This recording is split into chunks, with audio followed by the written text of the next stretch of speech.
हाथ जोड़ेंगे मंगलाचरण के लिए। मोक्षमार्गस्य नेतारं भेत्तारं कर्मभूभृतां ज्ञातारं विश्वतत्त्वानां वन्दे तद्गुणलब्धये। देवादिदेव 1008 श्री आदिनाथ भगवान की जय। आचार्य भगवान श्री उमा स्वामी महाराज की जय। 3 कमनों करोड़ महामुनिराजों की जय। गेट लगा देना मम्मा जब भी उठो। तो अपन लोगों ने तत्वार सूत्र ग्रंथराज के अष्टम अध्याय का स्वाध्याय कर्म के बंध का प्रकरण हमारा चल रहा था, और इसी के क्रम में हमने प्रकृति बंध की चर्चा प्रारंभ करी थी। ठीक है, कि प्रकृति बंध क्या होता है। तो सबसे पहले 4 प्रकार का बंध होता है, वो सूत्र नंबर 3 में बताया था। प्रकृति बंध, प्रदेश बंध, स्थिति बंध और अनुभाग बंध। कितने प्रदेश, कितने कर्म परमाणु एक बार में बनते हैं, वो प्रदेश बंध होता है।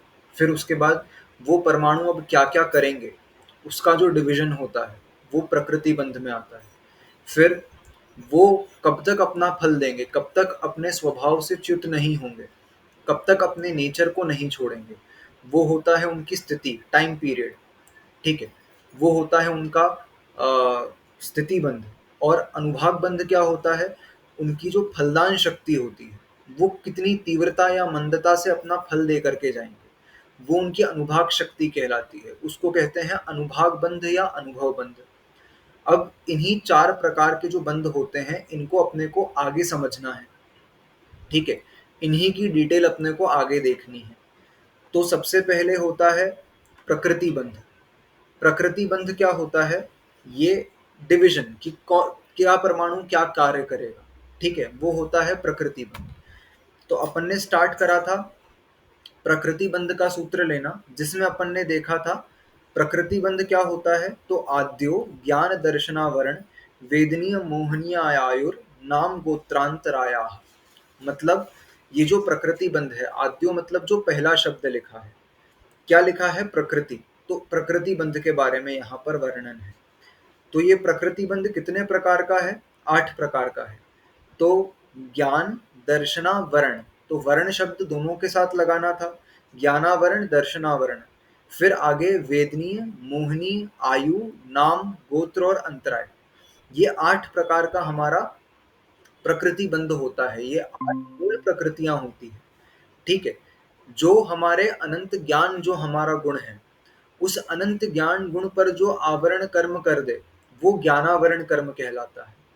ठीक है, हमारी आत्मा का स्वरूप है अनंत ज्ञान में, और उस ज्ञान को ढक दिया जैसे किसी कर्म ने, वो कर्म कौन सा है, ज्ञानावरण, ज्ञान पर आवरण करने वाला, ज्ञान को ढकने वाला।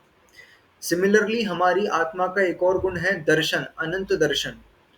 उस अनंत दर्शन नामक गुण को जो कर्म ढक दे, जो कर्म उस पर आवरण कर दे, वो है दर्शनावरण। जो दर्शन गुण पर आवरण करे वो दर्शनावरण। फिर जो हमें सुख दुख का एहसास कराए, जो हमें सुख दुख का वेदन कराए, वो वेदनीय। ठीक है, किसका वेदन कराए, सुख और दुख का जो वेदन कराता है, वो वेदनीय कर्म है। फिर उसके बाद अगला मोहनीय। मोहनीय कर्म क्या करेगा, वो हमारे आत्मस्वरूप को हमको पहचानने नहीं देगा, वो भिन्न भिन्न पदार्थों में हमको मोहित करेगा। इसलिए मोहनीय। हमारा जो आत्मस्वरूप है, हम उसको पहचान नहीं सकते। क्यों नहीं पहचान सकते, उस मोहनीय कर्म के कारण। ठीक है, वो मोहनीय कर्म क्या कर रहा है, हमारा न दर्शन गुण प्रकट होने दे रहा है, न चारित्र गुण प्रकट होने दे रहा है। इस आत्मा का स्वभाव है छाइक सम्यक्त्व, छाइक चारित्र, ये हमारे आत्मा का गुण है। और उस छाइक सम्यक्त्व को प्रकट नहीं होने दे रहा, वो मोहनीय कर्म। और छाइक चारित्र को प्रकट नहीं होने दे रहा, वो मोहनीय कर्म के कारण हो रहा है। ठीक है, फिर उसके बाद वेदनीय मोहनीय के बाद आयु।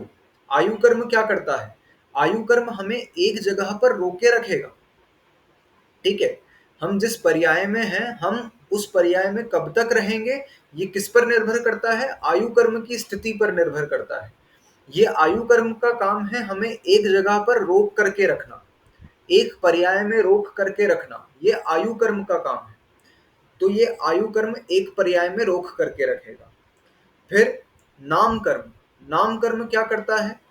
नाम कर्म हमारे शरीर किस प्रकार का बनेगा, हमारे अंगोपांग किस प्रकार के होंगे, हमारा संस्थान, हमारा सहनन, हमारा वर्ण, ठीक है, हमारी चलने का, ठीक है, हम कैसे चलेंगे, हम चलेंगे तो लोगों को अच्छा लगेगा कि नहीं लगेगा, ठीक है, तो हम किस कहते हैं ना, किसी का चाल चलन अच्छा नहीं है, अथवा किसी की शादी वगैरह देखने के लिए लड़के वाले लड़की वालों के यहाँ या लड़की वाले लड़के वालों के यहाँ जाते हैं तो बोलते हैं उसका चलन देखते हैं, उसकी चाल देखी जाती है, ये निमित्त शास्त्रों में आया है, ठीक है, कि यदि देखना चाहिए जब कभी शादी इत्यादि होती है तो हम जो अपने पार्टनर को देखने के लिए जा रहे हैं तो देखना चाहिए कि वो चलता किस प्रकार से है। निमित्त शास्त्रों में लिखा है कि यदि वो पूरा पैर जमीन पर नहीं रखता है, अधूरे पैर में ही पैर उठा लेता है, ठीक है, तो उसके मन में चंचलता बहुत ज्यादा रहेगी, इस प्रकार की क्रिया होती है उसकी, वो एक जगह पर स्टेबल नहीं रह पाता,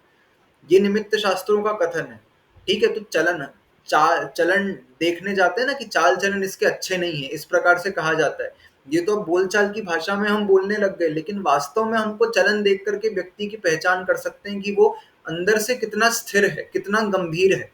यदि वो पूरा पैर जमीन पर रखता है ना तो वो गंभीर व्यक्ति होता है, इस प्रकार से, ठीक है। तो ये चलन देखा जाता था पहले के समय में, आज तो पता नहीं क्या देख करके करते हैं, ठीक है। तो ये चलन ये किस कारण से हो रहा है, किसी का चलन अच्छा लग रहा है हमको, किसी का अच्छा है किसी का नहीं है, ये क्यों है? ये नाम कर्म के कारण है, ठीक है, कि चलन के लिए नाम कर्म होता है, क्या कहते हैं उसको, विहायो गति। तो एक प्रशस्त विहायो गति होती है, एक अप्रशस्त विहायो गति होती है, ठीक है, कि प्रशस्त में हम अच्छा चलन है हमारा, जो चलेंगे उसको देख करके लोगों को अच्छा लगेगा कि कितने अच्छे से चलता है, ठीक है, अथवा कोई नहीं चलता है तो वो अप्रशस्त विहायो गति, ठीक है। हमारी आवाज कितनी अच्छी है, सुभग और दुर्भग नाम का नाम कर्म है कि हमारी आवाज सुनने में कितनी अच्छी लगेगी, सॉरी, सुस्वर और दुस्वर नाम का नाम कर्म है ये, ठीक है, कि हम हमारा जो स्वर है, ये देखने में आवाज जो है हमारी, ये लोगों को भाएगी कि नहीं भाएगी। किसी की आवाज बहुत कर्कश होती है, सुनने में अच्छी नहीं लगती, ठीक है, ये दुस्वर और सुस्वर मतलब अच्छी लगे नहीं लगे, तो ये सब जो है हम देखने में अच्छे लगेंगे कि नहीं लगेंगे, ये सुभग और दुर्भग नाम का नाम कर्म होता है। हमारे शरीर की जो सारी चीजें हैं ये किसके कारण डिसाइड होती है, हमारे नाम कर्म के कारण। तो हमारे नाम कर्म का काम है हमारे शरीर को, हमारे अंगोपांगों को, हमारी इंद्रियों को सही रूप देना, ठीक है, सही जगह पर स्थित करना। कभी किसी का देखा है, किसी की आंख यहाँ पर और होठ यहाँ पर हो, मुख यहाँ पर हो, देखा क्या कभी किसी को?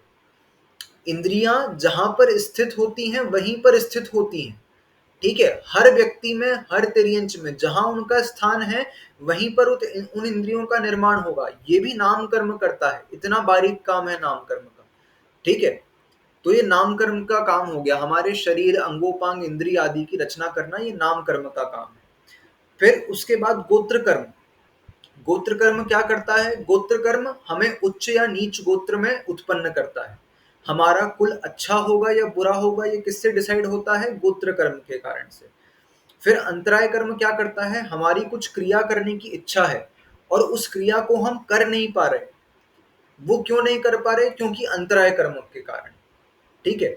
अंतराय कर्म बाधक है हमारी कोई क्रिया करने के लिए, ठीक है। जैसे दान देने की इच्छा है और दान नहीं दे पा रहे, ठीक है, वो हो गया दानांतराय कर्म। इसी प्रकार से कुछ खाने की इच्छा है और नहीं खा पा रहे, एग्जाम्पल दिया ना, अगर डॉक्टर मना कर दे कि अब आपसे आप शक्कर नहीं खा सकते, तो आपके शक्कर संबंधी भोगांतराय कर्म का उदय है, इसलिए आप शक्कर नहीं खा सकते, ठीक है। आपके शक्कर संबंधी भोगांतराय कर्म का उदय हो गया। अब अगर आपको डॉक्टर ने घी तेल खाने को मना कर दिया क्योंकि कोलेस्ट्रॉल बहुत ज्यादा बढ़ गया है, ठीक है, तो क्या बोलेंगे आप? आपका घी तेल संबंधी भोगांतराय कर्म का उदय आ गया। आपकी भोग करने की तो इच्छा है, देखना जिसको डायबिटीज हो जाती है वो व्यक्ति मीठा खाने की तीव्र इच्छा करता है। मैंने कितने लोगों को देख लिया जिनको डायबिटीज होती है ना, उन्हीं को मीठा खाने की बहुत इच्छा होती है।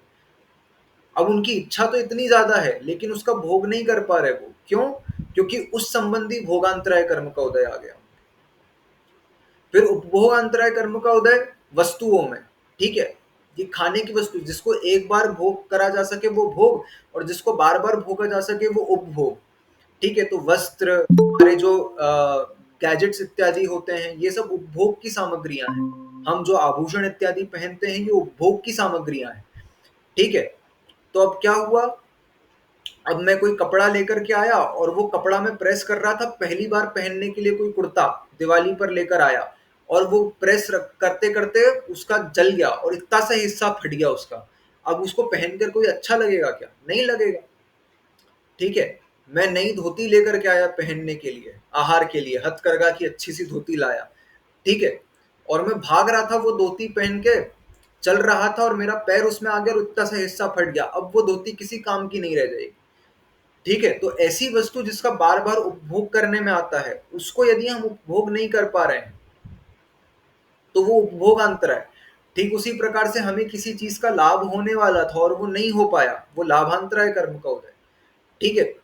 और हम अपनी शक्ति प्रकट नहीं कर पाए, काय में शक्ति प्रकट नहीं कर पाए किसी भी चीज में, ठीक है। हम धर्म करने में हमारी शक्ति प्रकट नहीं कर पा रहे हैं, हम तप करने में हमारी शक्ति प्रकट नहीं कर पा रहे हैं, हम लौकिक क्रिया में अपनी शक्ति प्रकट नहीं कर पा रहे हैं, वो वीर्यांतराय कर्म का उदय है, ठीक है। इस प्रकार से समझ। फिर उसके बाद क्या हुआ, ये 8 प्रकार के कर्म हुए मूल। अब इन मूल कर्मों की उत्तर प्रकृतियां होती है, वो कितनी होती है, तो उसके लिए अगला सूत्र था, पंच नव द्वय अष्टाविंशति चतुर्द्विचत्वारिंशत् द्वि पंच भेदा यथाक्रमम। यथाक्रमम क्रम से लगाएंगे, ज्ञानावरण कर्म की 5 उत्तर प्रकृतियां होती है, फिर दर्शनावरण कर्म की 9 यानी कि 9 उत्तर प्रकृतियां होती है, फिर दर्शनावरण के बाद वेदनीय कर्म की 2 उत्तर प्रकृतियां होती है, मोहनीय कर्म की अष्टाविंशति मतलब विंशति मतलब 20, तो 28 उत्तर प्रकृतियां होती है, द्विचत्वारिंशत मतलब 42 किसकी, किसकी है अगली 42, नाम कर्म की, ठीक है, 42 प्रकृतियां हैं। फिर गोत्र कर्म की, ठीक है, आयु कर्म की, एक मिनट, आयु कर्म बीच में रह गया, हाँ, मोहनीय के बाद आयु था, आयु कर्म की 4 उत्तर प्रकृतियां हैं। फिर नाम कर्म की 42 उत्तर प्रकृतियां हैं, और गोत्र कर्म की 2, और अंतराय कर्म की 5 उत्तर प्रकृतियां। इस प्रकार से ये उत्तर प्रकृतियां होती है। इसमें हमने विशेष नाम कर्म को समझा था। नाम कर्म में 2 प्रकार की प्रकृतियां हैं, पिंड और अपिंड, ठीक है। ये अपिंड प्रकृतियों को ग्रहण किया तो कितनी हो गई, 42। जब टोटल सबका डिवीजन कर देंगे, जब कोई और बाइफर्केशन नहीं हो सकेगा, तो 93 प्रकृतियां नाम कर्म की बनती है। हम आगे चल करके देखने वाले नाम कर्म का जब सूत्र आएगा, तो हम 93 सारी की सारी प्रकृतियों को पढ़ेंगे कि एक एक प्रकृति क्या क्या काम करती है, ठीक है। लेकिन यहाँ पर उन्होंने सिर्फ अपिंड प्रकृतियों को ग्रहण किया। तो ये जो प्रकृतियां हैं 93, ये नाम कर्म की है, और जब 93 नाम कर्म की प्रकृतियों को ग्रहण करते हैं और बाकी सबको एज इट इज, तब कुल 148 कर्म प्रकृतियां बनती हैं, 148। तो कर्म की जो 148 प्रकृतियां बोली जाती हैं, वो कब बोली जाती हैं, जब नाम कर्म की 93 प्रकृतियों को ग्रहण किया जाए। इसके बाद हमने हर एक प्रकृति को अपने को देखना था, तो हमने ज्ञानावरण कर्म से चालू करा था। ज्ञानावरण कर्म कैसा होता है, तो मति श्रुतावधि मनः पर्यय केवला नाम, 5 प्रकार का ज्ञानावरण कर्म होता है। सबसे पहला मति ज्ञानावरण। मति ज्ञानावरण क्या करता है, एक मिनट रुक जाना,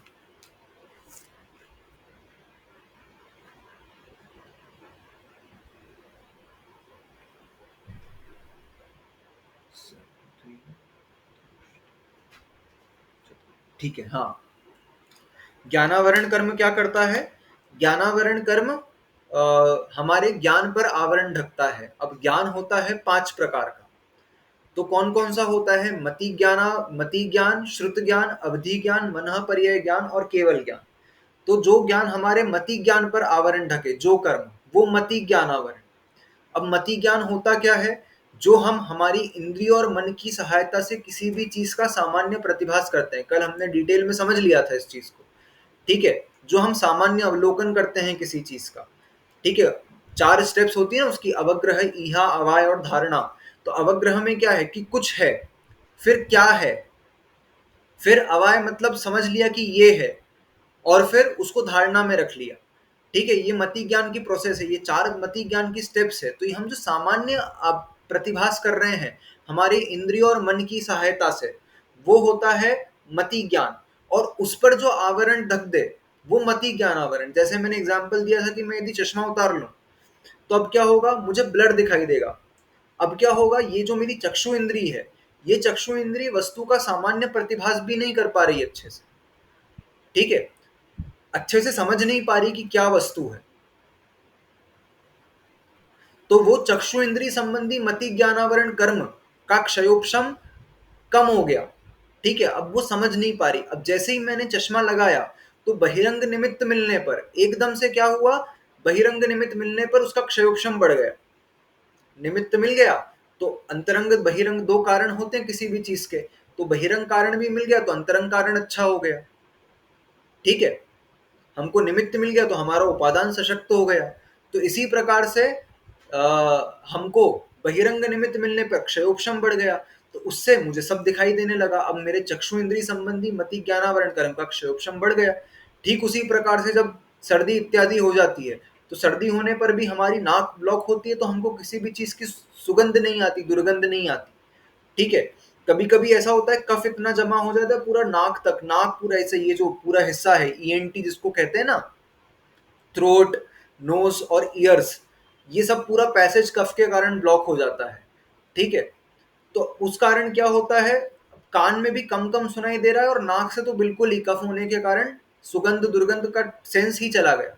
तो वो बहिरंग निमित्त उस वायरस का या बैक्टीरिया का, वायरस का मिला, उस फ्लू का मिला, और हमारा क्या हुआ, ये जो घ्राण इंद्री संबंधी मति ज्ञानावरण कर्म था उसका क्षयोपशम कम हो गया।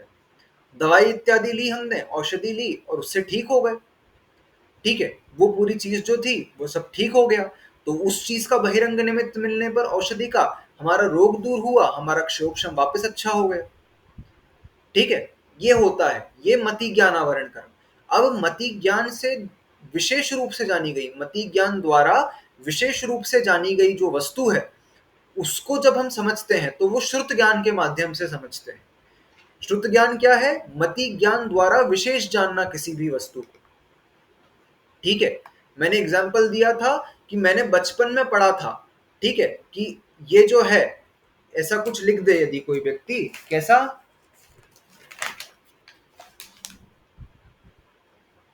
यदि कोई व्यक्ति ऐसा अल्फाबेट बना दे, ठीक है, तो ऐसा अल्फाबेट मैंने केजी 1 में पढ़ा था कि इसको अ कहते हैं। ठीक है, इसी में एक और डंडी लग जाती है तो वो आ बन जाता है। अब वो जो मैंने ज्ञान बचपन में लिया था, उस ज्ञान के सहारे मैं आज तक किताबें पढ़ सकता हूँ। वो मेरी स्मृति में है, उसको मैंने विशेष जान लिया और उसको अपनी धारणा में रख लिया। ये किसके कारण कर पाया मैं, ये मति ज्ञानावरण कर्म के कारण कर पाया मैं, सॉरी, श्रुत ज्ञान के कारण कर पाया मैं।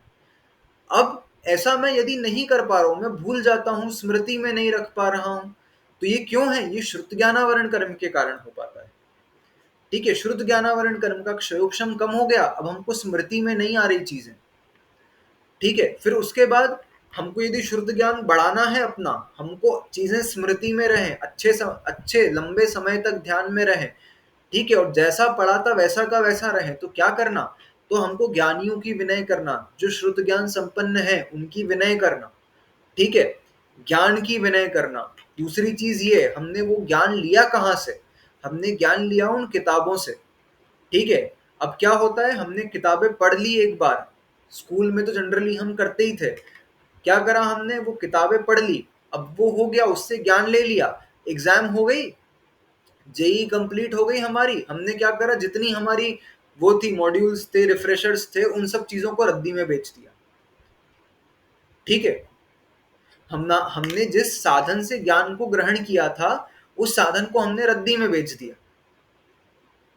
तो क्या होगा, अब बहुत तीव्र शुद्ध ज्ञानावरण कर्म का बंद होगा, बहुत तीव्र। ठीक है, क्योंकि ये उस ज्ञान के साधन का अनादर है, नहीं करना ऐसा। आपको क्या करना, आप किसी जरूरतमंद बच्चे को दे दो उसको।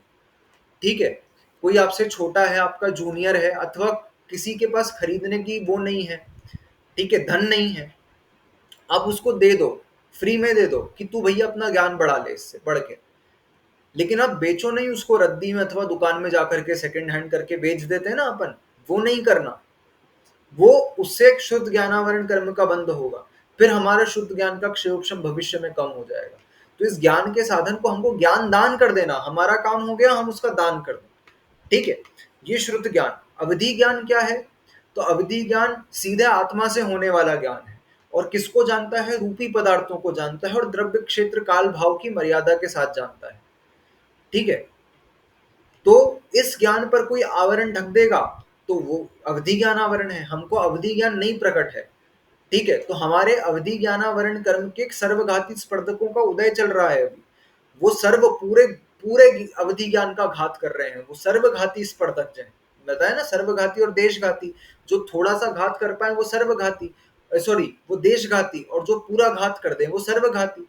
तो मति ज्ञान और श्रुत ज्ञानावरण कर्म के तो देशघाती स्पर्धकों का उदय है, इसलिए थोड़ा श्रुत ज्ञान और थोड़ा मति ज्ञान प्रकट हो पा रहा है। लेकिन अवधि ज्ञानावरण कर्म के तो सर्वघाती स्पर्धकों का उदय है, इसलिए थोड़ा सा भी अवधि ज्ञान प्रकट नहीं हो पा रहा हमको, थोड़ा सा भी मनः पर्याय ज्ञान प्रकट नहीं हो पा रहा हमको। ठीक है, उनके सर्वघाती स्पर्धकों का उदय है। ठीक है, और मनः पर्याय ज्ञान क्या? जो हम अत्यंत सूक्ष्म विषयों को, अत्यंत सूक्ष्म, किससे? अवधि ज्ञान से भी अनंत गुना सूक्ष्म विषयों को जो ज्ञान जान पाता है वो मनः पर्याय ज्ञान है। ठीक है, मन के विषयों को जान ले वो मनः पर्याय ज्ञान, और जो उस ज्ञान को प्रकट न होने दे वो मनः पर्याय ज्ञानावरण। और केवल ज्ञान केवल ज्ञान क्या है? जो तीन लोक तीन काल की सब पर्यायों को एक साथ जान लेता है, बताया था ना, हस्ताम लखवत, मतलब हाथ पर रखे आंवले के समान केवल ज्ञान जानता है, सब द्रव्यों की सब पर्यायों को इतना स्पष्ट रूप से जानता है केवल ज्ञान। ठीक है, और हम क्या करें? मतलब हम कुछ नहीं करें, वो तो कर्म ही कर रहा है। ठीक है, और वो जो ज्ञान प्रकट नहीं होने दे रहा है वो कर्म, उस कर्म का नाम है केवल ज्ञानावरण कर्म। ठीक है, यह 5 प्रकार का ज्ञानावरण कर्म हमने समझा था। ठीक है, अब इस 5 प्रकार के ज्ञानावरण कर्म के बाद हमको दर्शनावरण कर्म समझना है। ठीक है, तो दर्शनावरण कर्म समझने के लिए अगला सूत्र नंबर 7 निकालेंगे। चक्षु रचक्षु रवधि केवलानाम निद्रा निद्रा निद्रा प्रचला प्रचला प्रचला स्त्यान ग्रध्यश्च। चक्षु रचक्षु रवधि केवलानाम निद्रा निद्रा निद्रा प्रचला प्रचला प्रचला स्त्यान ग्रध्यश्च। चक्षु रचक्षु रवधि केवलानाम निद्रा निद्रा निद्रा प्रचला प्रचला प्रचला स्त्यान ग्रध्यश्च। सोनालिका सूत्र बोलेंगे। चक्षु रचक्षु रवधि केवलानां निद्रा निद्रा निद्रा प्रचला प्रचला प्रचला स्त्यान ग्रत यश्चः। ठीक, क्या लिखा? जो अगला दर्शनावरण कर्म है कितने प्रकार का था? वो 9 प्रकार का था। ठीक है, तो 9 प्रकार का कौन कौन सा है? तो सबसे पहले सबके साथ दर्शनावरण लगाना है इस शब्द में। सबसे पहला है चक्षु। ठीक है, तो सबसे पहला टाइप कौन सा हो गया? चक्षु दर्शनावरण। फिर रचक्षु मतलब अचक्षु दर्शनावरण। फिर रवधि मतलब अवधि दर्शनावरण। फिर केवलाना मतलब केवल दर्शनावरण। ठीक है, इन सभी के साथ क्या लगाना है? दर्शनावरण कर्म लगाना है। तो सबसे पहला चक्षु दर्शनावरण, अचक्षु दर्शनावरण, अवधि दर्शनावरण और केवल दर्शनावरण। फिर उसके बाद निद्रा निद्रा निद्रा प्रचला प्रचला प्रचला और स्त्यान ग्रद्धि, ये 5 प्रकार की निद्राएं होती है, 5 प्रकार की नींद होती है, ये भी दर्शनावरण कर्म में आती है। ठीक है, क्या है 5 प्रकार की नींद? निद्रा निद्रा निद्रा प्रचला प्रचला प्रचला और स्त्यान ग्रद्धि, स्त्यान ग्रद्धि, ये 5 प्रकार की निद्राएं होती हैं। ठीक है, ये सूत्र हमने देखा है, इन सब के बारे में समझा है हमने, निद्राओं को छोड़ दें, लेकिन बाकी जो है उनको समझा है हमने। कब समझा था? उपयोगो लक्षणम, जीव का जो उपयोग है वो मतलब जीव का जो लक्षण है वो उपयोग है, और उपयोग कितने प्रकार का, स द्विविधोष्ट चतुर्भेदः। ठीक है, स मतलब बहु उपयोग, दो प्रकार का, आठ प्रकार का और चार प्रकार का। तो दो प्रकार का कौन सा, ज्ञानोपयोग और दर्शनोपयोग। ठीक है, और वो ज्ञानोपयोग आठ प्रकार का, पांच तो सम्यक ज्ञान और तीन मिथ्या ज्ञान। ठीक है, और चतुर्भेद, चार प्रकार का दर्शनोपयोग, चक्षु दर्शन, चक्षु अचक्षु अवधि और केवल दर्शन। ठीक है, ये पांच प्रकार का दर्शनोपयोग। शुद्धोपयोग क्या होता है, शुद्धोपयोग होता है कषाय रहित परिणाम, वो शुद्धोपयोग होता है। ठीक है, कषायों की मंदता शुभोपयोग होता है, कषायों की तीव्रता अशुभोपयोग होता है, और कषाय रहित परिणाम, कषाय हो ही ना, तो वो शुद्ध उपयोग होता है। पूरा उपयोग आत्मा में है, कोई कषायिक परिणाम नहीं है, वो है आपका शुद्ध उपयोग। ठीक है, कहाँ होता है वो 10वें गुण स्थान से ऊपर होता है। ठीक है, 11, 12, 13 और 14 में वो शुद्धोपयोग। ठीक है, वर्तमान काल में भी मुनियों को शुद्धोपयोग, वो तो एकदम निश्चय से कथन है कि 10वें गुण स्थान से ऊपर। लेकिन जब हम श्रेणी चढ़ना चालू करते हैं अथवा 7वें गुण स्थान में भी सामायिक के परिणाम में आए और जैसी आत्मा है वैसा उसका अनुभव करें, उसको कहते हैं आत्मानुभव करना, वो 7वें गुण स्थान से शुद्धोपयोग चालू हो जाता है। एकदम निश्चय कथन देखें तो 10वें गुण स्थान से ऊपर, और यूं देखा जाए तो 7वें गुण स्थान में भी शुद्धोपयोग होता है।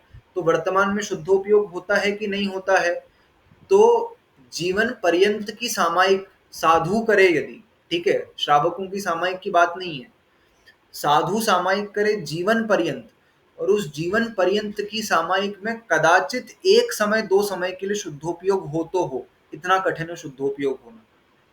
ठीक है, कभी पूरे जीवन काल में एक समय दो समय में, वर्तमान की बात कर रहे हैं। ठीक है, सहनन इतना नहीं है, इतना अच्छे से हम आत्मा में जा नहीं सकते, आत्मा को जान नहीं सकते।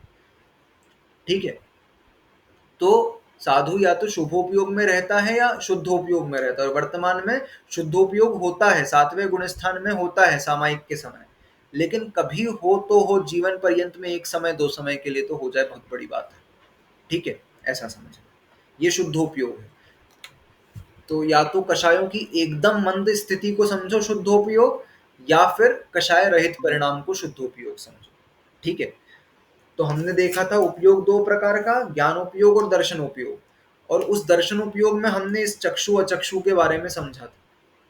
ठीक है, वही उसी दर्शन पर जो आवरण ढक दे, उसी को वही नाम का दर्शनावरण कर्म कहेंगे। जो चक्षु दर्शन पर आवरण ढके वो चक्षु दर्शनावरण, जो अचक्षु दर्शन पर आवरण ढक दे वो अचक्षु दर्शनावरण, जो अवधि दर्शन पर आवरण ढक दे वो अवधि दर्शनावरण, और जो केवल दर्शन पर आवरण ढक दे वो केवल दर्शनावरण। ये होते क्या है, तो चक्षु दर्शन।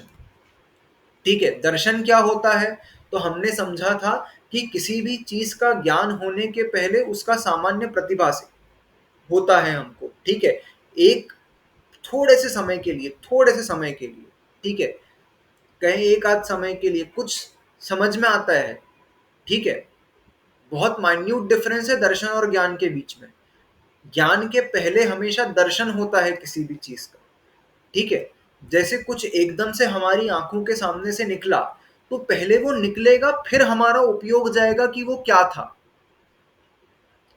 ठीक है, पहले वो निकला तो उसका पहले दर्शन होगा, फिर उसके बाद अवग्रह होगा कि कुछ है, ये समझ में आएगा, तब तो ज्ञान होना चालू हो गया। ठीक है, बहुत माइन्यूट डिफरेंस है, एक समय का भी अंतर समझो, उसमें एक समय का अंतर रहेगा उसमें, कि कुछ निकला ये हमको बस दिखा। ठीक है, अब उसकी डिटेल में जाने लग गए कि कुछ निकला है ये हम समझने लग गए, वो ज्ञान होने लग गया। ठीक है, इतना फास्ट हुआ कि हम डिफरेंस नहीं पहचान पाते हैं। ठीक है, तो कुछ दिखा हमको, वो चक्षु दर्शन, जो आंखों से दिख जाए हमको। ठीक है, जो चक्षु इंद्री से दर्शन होता है वो चक्षु दर्शन होता है, और जो अन्य इंद्रियों से दर्शन होता है वो अचक्षु दर्शन होता है। अन्य इंद्रियों से दर्शन कैसे होता है, जैसे मैं अभी यहां बैठा हूं, अब किचन में कुछ बन जाए यदि, तो क्या होगा, उसकी सुगंध आएगी, मेरी नाक तक उसकी सुगंध आएगी। ठीक है, वो वहां के जो परमाणु है और मेरी नाक के अंदर जो ये इंद्री के परमाणु है उनका सन्निपात सन्निकर्ष संबंध होगा, तब हमको समझ में आएगा कि अरे कुछ खुशबू आ रही है। ठीक है, अब वो जब वो काय की खुशबू है ये होने लग जाए तो वो तो ज्ञान ही होने लग गया। हमको समझना है कि अभी कुछ खुशबू आई, ठीक है, वो जो है वो घ्राण इंद्री से होने वाला दर्शन, इसलिए अचक्षु दर्शन है। जो चक्षु इंद्री से हो जाए वो चक्षु। अब ऐसे ही हमने जीभ पर कुछ रखा, अब उसका कुछ टेस्ट आएगा, ठीक है, वो जो पहला हमको एहसास हुआ वो रसना इंद्री से होने वाला अचक्षु दर्शन है, ठीक है। जैसे कहीं पर बेसन के लड्डू सिक रहे हो, ठीक है, वो बेसन के लड्डू, उसकी खुशबू इतनी अच्छी होती है कि चार घर इधर और चार घर इधर, ऐसी खुशबू जाए बेसन के लड्डू, जब घी में बेसन को सेका जाता है इतनी अच्छी खुशबू होती है उसकी, ठीक है। कहीं पर घी में पूड़ियां तली जा रही हैं, ठीक है, तो उसकी खुशबू इतनी अच्छी होती है। तो अब क्या होगा, वो एक यहाँ बैठा और किचन में बेसन सिक रहा है लड्डू के लिए घी में, तो उसकी खुशबू आएगी। अब कुछ वो ज्ञान होने लग जाए कि वो बेसन की खुशबू है, वो तो ज्ञान हो गया, लेकिन एक खुशबू आ रही है, एक सुगंध आ रही है, वो होगा अचक्षु दर्शन, ठीक है। तो जो चक्षु इंद्री से दर्शन हो वो चक्षु दर्शन, जो अन्य इंद्रियों से दर्शन हो वो अचक्षु दर्शन, जो मन से भी हो वो भी अचक्षु दर्शन, ठीक है। मन में कुछ विषय आया पहले, वो अचक्षु दर्शन में ग्रहण किया जाएगा। फिर अवधि ज्ञान होने के पहले जो दर्शन होता है वो अवधि दर्शन कहलाता है, ठीक है। अवधि ज्ञान के पूर्व हर ज्ञान के पहले दर्शन होगा, तो अवधि ज्ञान के पहले जो दर्शन होगा वो अवधि दर्शन कहलाएगा। अब मनः पर्याय दर्शन तो ऐसा लिखा ही नहीं यहाँ पर, तो मैंने तब भी बताया था कि मनः पर्याय ज्ञान मन से होता है, वो अचक्षु दर्शन में ही ग्रहण हो जाएगा, ठीक है। और केवल दर्शन, केवल दर्शन क्या होता है, केवल ज्ञान के साथ, देखना अब डिफरेंस क्रिएट हो गया। ये जो क्षयोपशमिक ज्ञान है, इन क्षयोपशमिक ज्ञानों का दर्शन पहले होता है फिर ज्ञान होता है, लेकिन केवल दर्शन और केवल ज्ञान ये युगपत होता है। केवल ज्ञान मतलब दर्शनावरण और ज्ञानावरण कर्म का क्षय साथ में होता है, एक समय पर होता है, ठीक है। तो वहां पर केवली भगवान को दर्शन ज्ञान युगपत होता है, युगपत यानी कि क्या, एक साथ, ठीक है, टाइम डिफरेंस नहीं है दोनों में। जैसे हम लोगों को पहले दर्शन है फिर ज्ञान है, लेकिन केवली भगवान को दर्शन ज्ञान साथ साथ में है। तो केवल दर्शन क्या समझेंगे, केवल ज्ञान के साथ होने वाला जो दर्शन है वो केवल दर्शन है। अब इन दर्शनों पर जो आवरण ढक दे वो चक्षु दर्शनावरण, अचक्षु दर्शनावरण, अवधि दर्शनावरण और केवल दर्शनावरण, इस नाम के दर्शनावरण कर्म हो जाएंगे, ठीक है, इजी है। अब समझते हैं हम 5 प्रकार की निद्राओं को। ये निद्राएं क्या होती हैं, इनके नाम क्या क्या है। तो सबसे पहली है निद्रा, फिर है निद्रा निद्रा, फिर प्रचला, फिर प्रचला प्रचला और स्त्यान वृद्धि, ठीक है। तो सबसे पहली निद्रा, निद्रा क्या है, जो सामान्य परिश्रम करके हम थक जाते हैं और उस थकान के कारण हमको जो नींद आ रही है, ठीक है, सामान्य परिश्रम जन्य जो हमारी नींद होती है उसको कहते हैं निद्रा। जो हमको सामान्य से लग जाती है कि आज तो बहुत एक्सर्शन हो गया, आज तो बहुत ज्यादा चल ली है, बहुत ज्यादा घूम लिए, बहुत ज्यादा काम कर लिया, अब उस कारण हमारी आंखें बंद हो रही है, बिल्कुल सो नहीं पाए, दिन भर रेस्ट नहीं मिला, तो रात को 10 बजे से हमारी आंख ऐसी ऐसी होने लग जाती है, ठीक है, आंखें बंद हो रही है, बिल्कुल रहा नहीं जा रहा, वो होती है हमारी निद्रा। फिर निद्रा निद्रा मतलब उस नींद पर नींद और गहरी।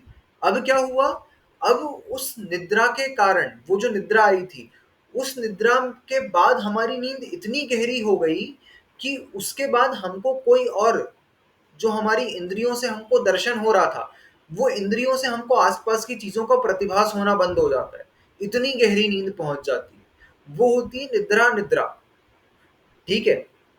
वो क्या होती है, क्या कर रहे हैं? वो होती है निद्रा निद्रा, ठीक है। तो वो निद्रा निद्रा क्या करती है,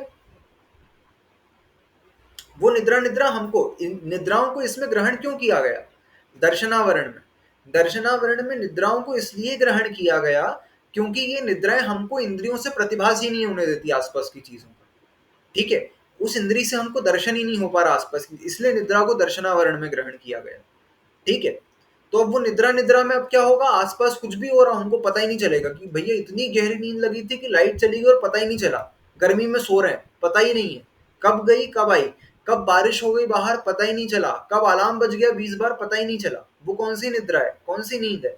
वो निद्रा निद्रा है कि हमको बाकी इंद्रियों से इतनी गहरी नींद है कि कुछ पता ही नहीं चल रहा है। निद्रा में क्या है कि सामान्य सी नींद है, झटका लग गया एक तो खुल गई, वो सामान्य सी नींद है जो परिश्रम जन्य है।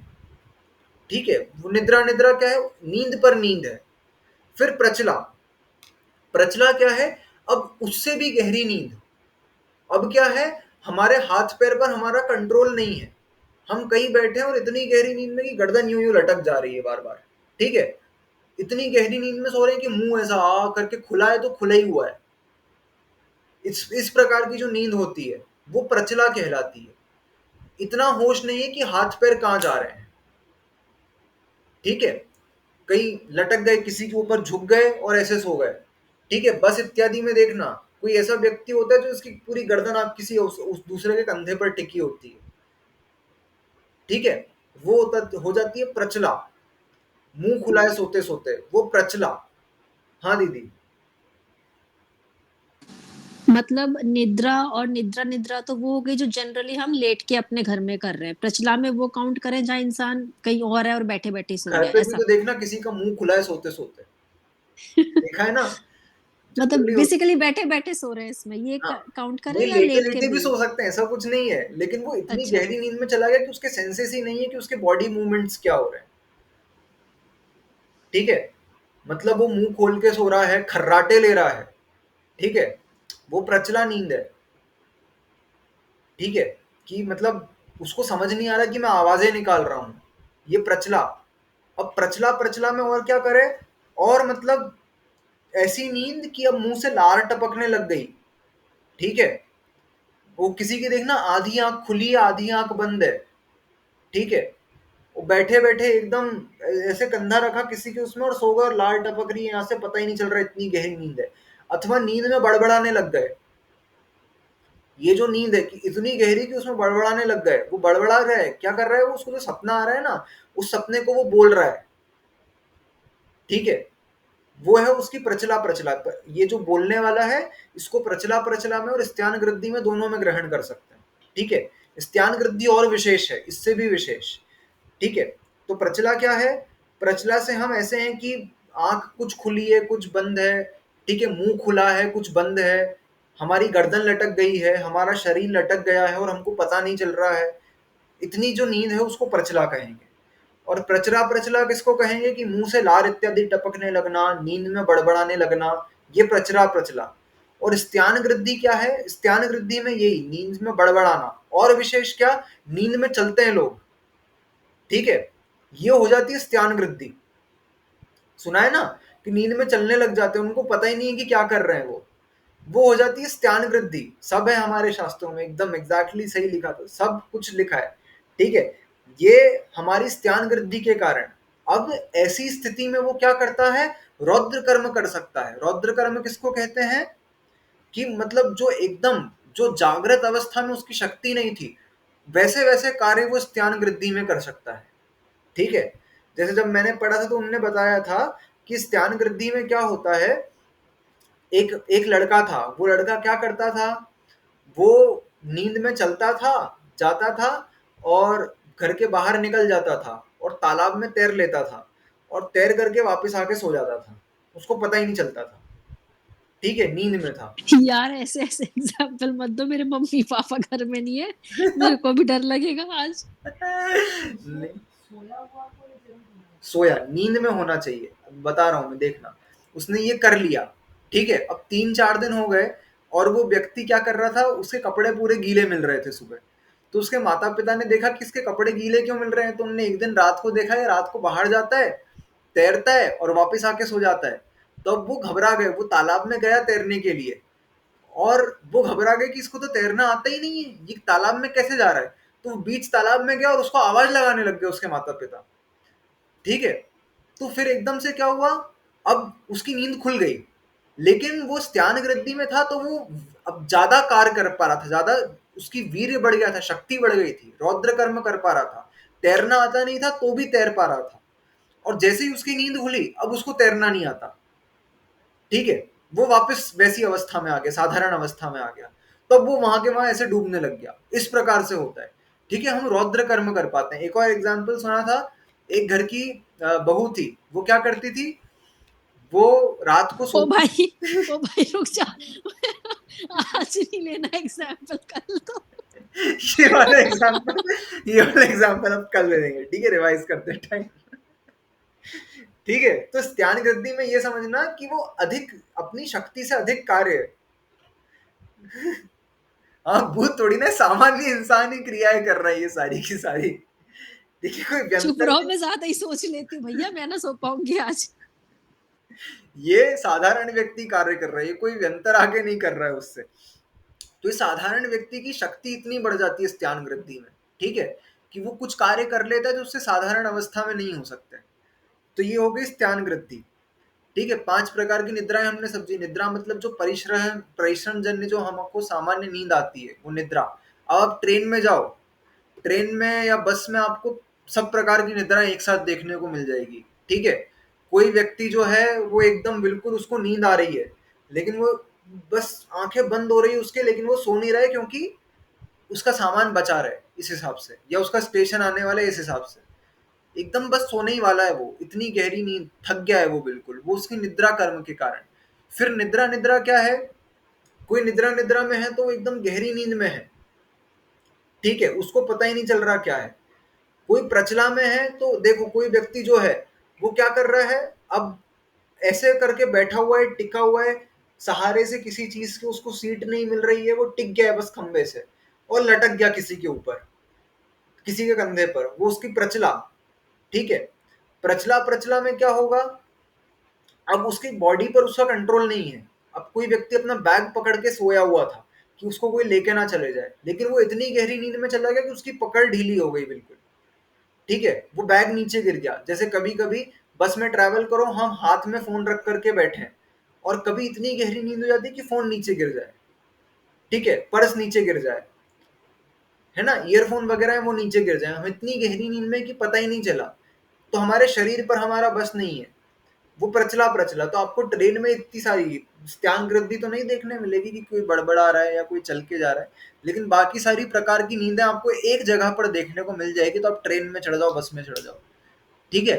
तो ये हमने दर्शनावरण कर्म के प्रकार समझ लिए। कौन कौन से, चक्षु दर्शन, अचक्षु दर्शन, अवधि दर्शन और केवल दर्शनावरण। फिर उसके बाद निद्रा, निद्रा निद्रा, प्रचला, प्रचला प्रचला और स्त्यान वृद्धि, ये हमारे दर्शनावरण कर्म होते हैं। फिर इसके बाद क्या है, इसके बाद है वेदनीय कर्म। तो वेदनीय कर्म समझाने के लिए लिखा, स दसद वेद्ये, स दसद वेद्ये, स दसद वेद्ये। क्या लिखा, वेदनीय कर्म। अच्छा, कनिका दीदी सूत्र बोलो। सदसद वेद्य, बट यार मुझे इसका प्रोनाउंसिएशन सीखना है। ये सदसद वेद्य तो मैंने बोल दिया, बट हाँ, ये नीचे वह है ना, द के, ये कैसे बोला जाता है, ये मैं देखो, इसमें बड़ी इसको कंफ्यूज। इसको कहते हैं, ये जो है, ये द आधा लिखा है। ये दे आधा है, वह पूरा है। हाँ, वह पूरा है और द आधा है। वापस से बोलना जरा, संधि विच्छेद करके। सद, असद, वेद्य, अच्छा, सद, असद, वेद्य। पर द स लिखा हुआ है पहले, तो द स वेद्य। देखो, अच्छा ठीक। देखो, सबसे पहले लिखा है हम्म। सद, हाँ। ठीक है, फिर उसी में असद ग्रहण कर लिया। क्यों असद ग्रहण कर लिया, देखो, द आधा था प्लस हाँ। अ, ठीक है, आधा द में अ मिल गया, तो वो मिल गया 10। इस प्रकार से बन गया है वो, सॉरी, आधा द में स सद मिल गया है, वेद्य। सॉरी, तो आधा द में स मिल गया है, हाँ समझ गई, अच्छा। ठीक है। तो इसलिए यहाँ पर इस प्रकार से लिखा है, तो सत। हाँ, ये हाँ, दे आधा है, वह पूरा है। मैं समझती थी कि वह कैसे लिख हाँ, के ऐसा कैसे बोला समझना कि वो जाएगा। व ठीक। पूरा है और द आधा है, इसीलिए। हाँ। ठीक है, तो स दसद वेद्य मतलब क्या है, ये साता वेदनी और असाता वेदनी है, सदवेद्य और असदवेद्य। ठीक है, दो प्रकार का वेदनीय कर्म होता है। ठीक है, तो वेदनीय कर्म क्या है, दो प्रकार का, साता और असाता, दो इसकी उत्तर प्रकृतियां हैं। अब इनका काम क्या है, तो वेदनीय कर्म का काम है वेदन करवाना, आत्मा में वेदन करवाना। तो जो सुख का वेदन करवाए वो साता वेदनी, और जो दुख का वेदन करवाए असाता वेदनी। जो हमारी आत्मा को सुख का वेदन करवाए वो साता वेदनी है, और जो दुख का वेदन करवाए वो असाता वेदनी। ठीक है। जो हम ये कर्म पढ़ रहे हैं, इन कर्मों को 4 प्रकार से विभाजित किया जाता है। एक होता है जीव विपाकी, ठीक है, एक होता है पुद्गल विपाकी, फिर एक होता है भव विपाकी, और एक होता है क्षेत्र विपाकी। ठीक है। तो ऐसा कर्म जो जीव को फल दे वो जीव विपाकी कहलाता है। जो शरीर को फल दे वो पुद्गल विपाकी। जो किसी भव में, पर्टिकुलर भव में ही उदय में आता है, ठीक है, कोई बात नहीं, वो पुद्गल विपाकी। और सॉरी, वो भव विपाकी। और जो किसी क्षेत्र विशेष में ही उदय में आता है वो जैसे विग्रह गति में एक होता है गत्यानुपूर्वी नाम कर्म, वो विग्रह गति में ही उदय में आता है सिर्फ। ठीक है। नरक गत्यानुपूर्वी, मनुष्य गत्यानुपूर्वी, त्रियंच गत्यानुपूर्वी और देव गत्यानुपूर्वी, 4 प्रकार का नाम कर्म होता है ये सिर्फ विग्रह गति में उदय में आता है, अन्य जगह उदय में नहीं आता, तो वो क्षेत्र विपाकी कहलाता है। ठीक है। तो ये जो कर्म है साता असाता वेदनी है, ये क्या है, जीव विपाकी कर्म है। ये फल किसको देते हैं, ये आत्मा को फल देते हैं डायरेक्टली। ठीक है। ये किसको फल दे रहे हैं, सुख दुख का वेदन किसको हो रहा है, आत्मा को हो रहा है। ये पुद्गल पर इफेक्ट नहीं डालते। इंटरेस्टिंग बात ये है कि ये पुद्गल पर इफेक्ट नहीं डालते। हम क्या कहते हैं, जनरली हमारे व्यवहार से कहने में क्या आता है कि साता वेदनी से सुख की सामग्री मिलती है और असाता वेदनी से दुख की सामग्री मिलती है, ये हमारे जनरल कथन में आता है। नहीं, ऐसा नहीं है, व्यवहार कथन है। जो सामग्रियां मिलती है, तो भोग की सामग्री तो भोगांतराय के क्षयोक्षम से मिल जाएगी। उपभोग की सामग्री किससे मिल जाएगी, उपभोग अंतराय के क्षयोक्षम से। और बहुत प्रॉफिट होना होगा, कुछ अच्छा मिलना होगा, वो लाभांतराय के क्षयोक्षम से मिल जाएगा। ठीक है। तो उस वो जो सामग्री मिल रही है, अब उस सामग्री में जीव सुख का वेदन कर रहा है कि दुख का वेदन कर रहा है, ये साता वेदनी पर निर्भर करता है। ठीक है। सामग्री वही की वही हो सकती है, लेकिन कोई उस सामग्री को लेकर के सुखी हो सकता है, कोई उस सामग्री को लेकर के दुखी हो सकता है। तो देखो, सामग्री दोनों के पास है। अब सामग्री से वेदनीय कर्म डिसाइड नहीं होता कि किसका उदय है, उसके वेदन से डिसाइड होता है कि वो कैसा महसूस कर रहा है। ठीक है। लौकी की सब्जी मैंने जब ये वेदनीय कर्म का बंद हो रहा था तब भी मैंने बताया था कि लौकी की सब्जी बनी है, अब उसमें दोनों को एक जैसी मिली, ना अधिक गर्म ना ठंडी, ना नमक ज्यादा ना कम, ना मिर्ची ज्यादा ना कम, जैसी है वैसी की वैसी दोनों को मिली। लेकिन एक के मन का विषय है, प्रिय है उसको, तो उसको खाने में बहुत अच्छी लग रही है। ठीक है। तो उसके साता वेदनीय का उदय है। और वही लौकी की सब्जी दूसरे व्यक्ति के लिए असाता वेदनीय का उदय बना सकती है। ठीक है, कि उसको दुख का वेदन हो रहा है उस लौकी की सब्जी देख के। ठीक है। तो आसपास की सामग्री को देख करके हम साता असाता वेदनीय का निर्णय नहीं कर सकते कि किसके साता वेदनीय का उदय है, किसके असाता वेदनीय का उदय है। हम देख ले कि कोई बहुत अमीर व्यक्ति है, बहुत धनवान है, उसके पास बहुत संपत्ति है, तो हम कहें कि इसके साता वेदनीय का उदय चल रहा है, नहीं, उसको वेदन कैसा हो रहा है उस पर निर्भर करता है। ठीक है। वो इतनी संपत्ति में भी कोई व्यक्ति इतना डिप्रेस्ड हो सकता है कि सुसाइड कर ले। ठीक है। हम देखते हैं ना, कितने बड़े बड़े व्यक्ति उस संपत्ति में इतने उलझ गए कि वो इतने दुखी हो गए कि उनको अपनी जान देनी पड़ी, उसी में डिप्रेस्ड हो गए। ठीक है। देखने में ही आता है। तो ये संपत्ति उसके साता असाता पर निर्भर नहीं करती थी, वो संपत्ति के बावजूद उसके असाता वेदनी का उदय था। ठीक है। और कोई बहुत लिमिटेड सामग्री है उसके पास, लेकिन उसी में बहुत संतुष्ट है, सुखी है। ठीक है। कोई तो ऐसे कि उसको आज का इंतजाम हो गया, बस उसका जीवन अच्छा चल रहा है। किसी को 1 साल का इंतजाम हो गया, उसका जीवन अच्छा चल रहा है। किसी को 2 साल का हो गया, उसका जीवन अच्छा चल रहा है। और किसी का 7 पीढ़ी का इंतजाम है, लेकिन फिर भी उसको सुख नहीं है, चैन नहीं है। तो उसके तो असाता का है, लेकिन इन सबके साता वेदनीय का उदय। तो ये किस पर निर्भर करता है, आपकी जीव, उस वो जो आपकी आत्मा है, वो आत्मा सुख का वेदन कर रही है कि दुख का वेदन कर रही है, ये उसके साता असाता पर निर्भर करेगा। ठीक है। तो साता वेदनी किसी सामग्री पर अफेक्ट नहीं कर रही है, वो आपके जीव पर अफेक्ट करती है। जैसे एक्सीडेंट हो जाए, तो एक्सीडेंट हुआ वो असाता के कारण से हुआ, लेकिन मैंने बताया था ना कि हम अगर उसमें समझ रहे हैं कि हम बच गए, ठीक है, कि अरे धर्म करते थे तो बस स्वर पे चोट नहीं लगी, कुछ जानलेवा कुछ नहीं हुआ, बस खरोच आ गई हमको, अथवा बस फ्रैक्चर ही हुआ, सर पे चोट लग जाती तो पता नहीं क्या हो जाता, इस प्रकार से हम समझें तो वो साता वेदनी का उदय। और उसमें भी हम रोएं कि अरे ये खरोच भी क्यों लग गई हमको, तो उतनी सी खरोच भी हमारे असाता वेदनीय का उदय माना जाएगा। ठीक है, तो साता असाता वेदनीय जो है वो सामग्री के लिए नहीं है, या आपकी आत्मा क्या वेदन कर रही है उस पर निर्भर करता है। सामग्री तो व्यवहार कथन हो जाता है हमारा, ये फल हमारे जीव को देता है। यदि हमारी आत्मा को सुख का वेदन हो रहा है तो वो साता वेदनी का उदय है, और हमारी आत्मा को दुख का वेदन हो रहा है तो वो असाता वेदनी का उदय है। ठीक है, इस प्रकार से समझना। यदि हमारी आत्मा में निराकुलता के परिणाम है, कोई विकल्प नहीं है इस प्रकार से, तो वो साता वेदनी का उदय। बहुत विकल्प हैं, एकदम आकुल व्याकुल होते हैं, तो वो असाता वेदनी का उदय समझना चाहिए। ठीक है, इस प्रकार से हमने दो कर्म प्रकृतियों के उदय, दो कर्म प्रकृतियों की डिटेल समझी आज। कौन कौन सी? दर्शनावरण कर्म की क्या होती है? चक्षु दर्शनावरण, अचक्षु दर्शनावरण, अवधि दर्शनावरण, केवल दर्शनावरण। फिर निद्रा, निद्रा निद्रा, प्रचला प्रचला प्रचला और स्त्यान वृद्धि, और फिर साता वेदनी और असाता वेदनी। ठीक है, फिर उसके बाद फिर मोहनीय, आयु, नाम, गोत्र, इस प्रकार से अपन समझना चालू कर देंगे। ठीक है, आज अपन इतना ही रखते हैं क्योंकि फिर अगला मोहनीय कर्म का सूत्र है और वो बहुत बड़ा है, तो अभी अपना टाइम थोड़ा 8-9 मिनट है, लेकिन वो हो नहीं पाएगा इतनी देर में, तो इसको अपन कल ही कंटिन्यू करेंगे। ठीक है, मोहनीय कर्म का सूत्र अपन कल लेना चालू करेंगे। आज जो हमने दो सूत्र देखे वो सभी को क्लियर है?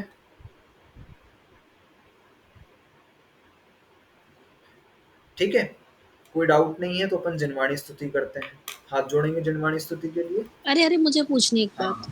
हाँ, जैसे तुम बताते हो कि दर्शन हमेशा ज्ञान पूर्वक होता है, पहले होता है ना, पहले हमें दर्शन होगा तब ज्ञान होगा, तो जब हम ये पढ़ते हैं तो हमेशा ज्ञानावरण के बारे में क्यों सूत्र में सब जगह पहले आता है और फिर दर्शनावरण?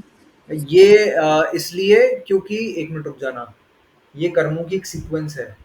इन कर्मों को इसी सीक्वेंस से क्यों लिया गया कि पहले ज्ञान को लिया गया फिर दर्शनावरण, एक सीक्वेंस है, याद है आपको?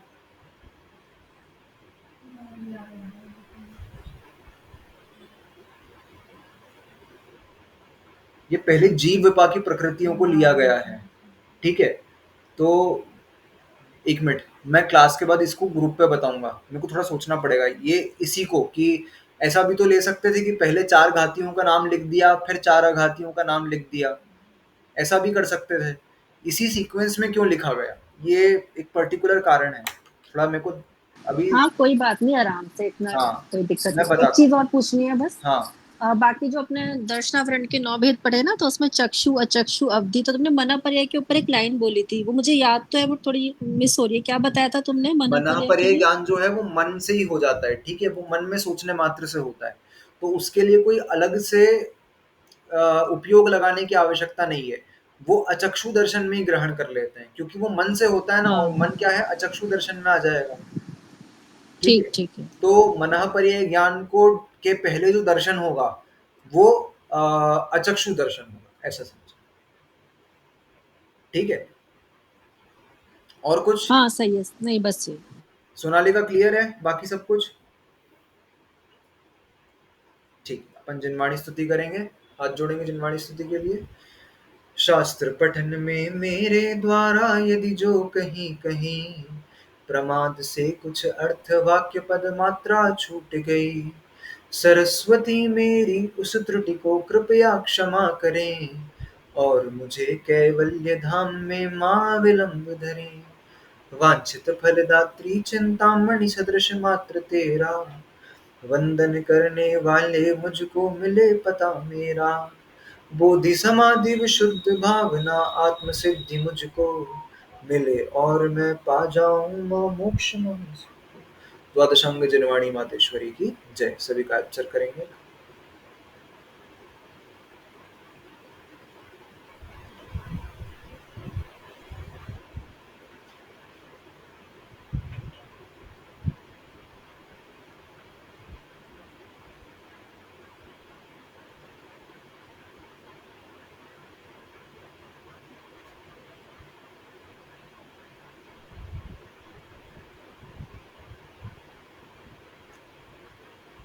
सभी को शुभ रात्रि। जय जिनेंद्र।